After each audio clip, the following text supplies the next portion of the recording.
여러분, 임대사업자에 대한 이야기도 요즘 많이 나오죠.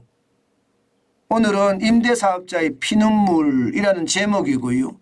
은행이 경매 넘겼어요. 이 제목입니다. 제가 지금 전세 사기 때문에 빌라나 오피스텔에 대한 전세 시장이 무너지고 있다고 말씀을 드렸죠. 그게 현실입니다. 그런데 더 심각한 것은요. 빌라나 오피스텔에 전세를 안 가려고 하는 것도 굉장히 큰 문제지만 많은 사람들이 대출을 받아서 빌라를 샀던가 대출을 받아서 오피스텔을 샀단 말입니다. 그렇기 때문에 누군가는 전세를 들어와 줘야 돼요. 그래야지 그 전세금으로 대출의 어떤 상황을 막거든요. 문제는 안 들어와요. 안 들어와요. 안 들어오면 어떻게 될까요? 대출을 갚지 못합니다. 대출을 갚지 못하면 이게 3개월만 넘으면 임의경매로 넘어가요. 임의경매로.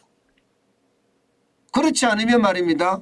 그렇지 않으면 지금 현재 임대를 살고 있는 사람들 세입자죠. 이 세입자가 나 나갈래. 나 더 이상 전세 안 살래. 돈 내줘. 이렇게 되니까 내줄 돈이 없는 거예요. 또. 대출을 해주면 내줄 돈이 있을 텐데 대출을 안 해주거든요. 그러면 어떻게 될까요? 세입자 입장에서는 강제경매로 돌리는 거예요. 강제경매로. 그렇게 되니까 임대사업자는 이렇게 저렇게 지금 줄파산하고 있다 하는 이야기가 틀린 말이 아니었습니다. 제가 지표만 가지고 그렇게 갈 가능성이 높다 했는데 이미 시장에서는요. 임대사업자의 어떤 줄파산이 지금 오고 있었습니다.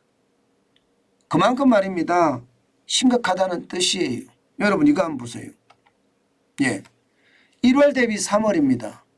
수도권만 봤습니다. 빌라 오피스텔 경매 증가율이에요. 92.05%입니다. 2배가 됐다는 건 2배. 야, 진짜 대단하죠. 시장은요 지금 예상했던 것보다 더 심각하다. 저는 그렇게 지금 보고 있는 겁니다. 실제로도 말입니다. 시장을 보니까 무섭습니다. 1월에 수도권의 빌라 오피스텔 경매는 440건이었습니다. 그런데 3월에는 845건이에요. 3월에는. 지금 845건이니까 92.05%가 늘어난 거잖아요. 이게 장난 아니게 늘어난 겁니다. 그런데 4월도 지금 만만치가 않아요. 4월은 4월 24일까지 기준으로 했을 때 763건이거든요. 그러면 이게 4월 말까지 하면 오피스텔이나 빌라에 대한 경매는 더 많이 커질 수밖에 없는 게 현실이 되겠죠. 아마도 그렇게 될 가능성 굉장히 큽니다. 실제로도 여러분 이게 내가 오피스텔을 사서 내가 빌라를 사서 전세를 주면서 임대사업자를 하려고 했던 사람들 실제 무너지는 모습 보입니다. 예를 들어서 이거 한번 보세요. 오피스텔 빌라 임의경매 추입니다. 지금 현재 이 상황에서 말입니다.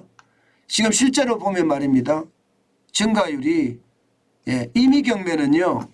대출금을 이자 3개월만 못 내면 은행이 그냥 임의로 넘기는 걸 말하는 거예요. 이게 1월 달엔 156개였는데 3월 달엔 376개입니다. 증가율이 141%나 됩니다. 이게 이 정도면 말입니다. 임대사업자들 지금 줄줄이 폐업하고 있다고 해도 과언이 아니죠. 게다가 더 큰 문제는 여러분 세입자가 들어있는데 이게 전세보증금 내달라 하는 사람들이 늘어나면서 강제경매도 늘어난다는 사실. 강제경매. 강제경매는 결국 내가 살고 있는데 내가 오피스텔이나 빌라 불안해. 나는 월세로 다른 데를 갈래. 그러면서 내달라고 하는. 내달라고 하니까 이게 보세요. 심각해지죠. 지금 1월만 하더라도 강제경매가 94건이었지만 3월에 199건이에요. 굉장히 빠른 속도로 늘어나죠.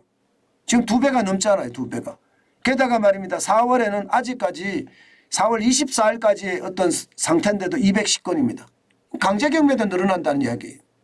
강제경매도. 결국 제가 여러분들에게 말씀드린 그 지표가 점점 현실이 되고 있는 게 사실이다. 이렇게 보이죠. 그만큼 말입니다. 지금 전세 사기로 인한 시장의 어떤 신뢰의 훼손, 신용의 위기는요. 다른 위기를 불러올 수도 있다고 제가 말씀을 드렸는데 그 다른 위기가 지금 점점 커지는 것 같습니다. 네, 다른 위기가. 제가 예상했던 것보다가 훨씬 빠르게 다른 위기로 확장되고 있는 것은 아닌가. 저는 시장을 굉장히 무섭게 바라보고 있습니다. 여러분, 제가 계속 말씀드린 것처럼요. 시장의 위협이라는 게 그 어느 때 어떨 때 한꺼번에 닥칠지 모르거든요. 그런데 그 위협이 지금 우리 곁에 와 있다는 사실만 하더라도 저는 위험성이 굉장히 크다고 생각합니다. 네, 그만큼 말입니다. 시장의 어떤 불안감은 커졌다는 거예요. 게다가 임대사업자에 대한 기사들은 그렇게 많이 나오지 않습니다.